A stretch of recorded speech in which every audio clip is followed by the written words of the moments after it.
இருக்கிறது. அது குறித்தும் நாங்கள் பார்க்கலாம். 8 கிலோமீட்டர் சுற்றளவை நாசம் செய்யும் கிளாஸ்டர் குண்டுகள் இஸ்ரேல் மீது ஈரான் வீசுவதாக குற்றச்சாட்டு என்பதாக இன்றைய தினகரன் பத்திரிகை தலைப்பிடுகிறது.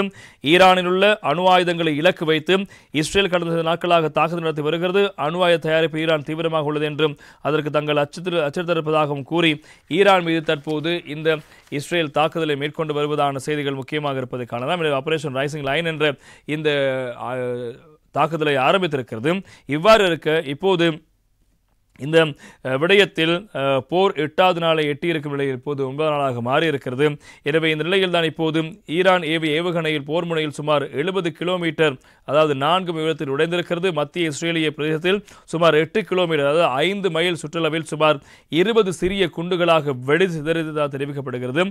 எனவே சிறிய குண்டுகளில் ஒன்று மத்திய இஸ்ரேலில் உள்ள அசோர் நகரில் உள்ள ஒரு வீட்டை தாக்கி சேதம் ஏற்படுத்தியிருப்பதாக இஸ்ரேலிய இராணுவம் தெரிவிக்கிறது. வெடிக்காத குண்டுகளின் ஆபத்துகள் குறித்தும் பொதுமக்களை எச்சரிக்கையும் ஒரு கிராஃபிக் வீடியோவையும் இஸ்ரேலிய இராணுவம் வெளியிட்டிருப்பதாக வெளிநாட்டு ஊடகங்கள் தெரிவிக்கின்றன. எனவே இந்த அடிப்படை தான் இப்போது இஸ்ரேல் குற்றச்சாட்டை முன்வைத்திருக்க குறிப்பாக கிளாஸ்டர் குண்டுகளை ஈரான் பயன்படுத்தி வருவதாக இஸ்ரேல் குற்றச்சாட்டை முன்வைத்திருக்கிறது. எனவே இது ஒரு புறமிருக்க போருக்காக ஒரு நாளுக்கு ஆயிரக்கணக்கான கோடிகளை இஸ்ரேல் செலவு செய்வது தெரிவித்திருக்கிறது. ஈரான் மீது தற்போதைய போர் சூழலில் இராணுவ நடவடிக்கைகளுக்காக ஒரு நாளுக்கு $1 பில்லியன் செலவிடப்பட்டு வருவதாக இஸ்ரேல் பாதுகாப்படை தலைமை தளபதியின் முன்னாள் நிதி ஆலோசகர் ட்ரிம் அமின்ஷா அவர்கள் தெரிவித்திருப்பதான செய்திகள் முக்கியமாக இருப்பதை காணலாம். பொருளாதார இழப்பு உயிரிழப்புகளையும் தாண்டி இப்போது உலகளவில் இது மிகப்பெரிய ஒரு பதற்றத்தை ஏற்படுத்தி இருக்கிறது.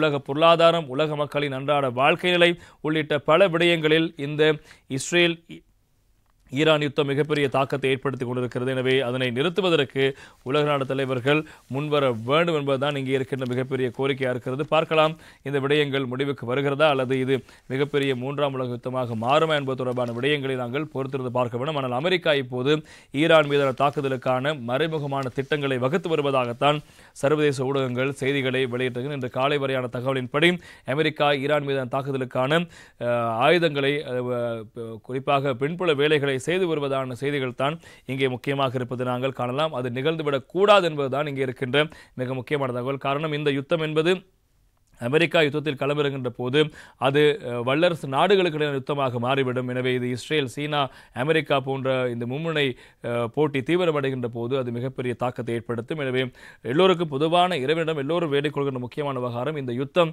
மிகப்பெரிய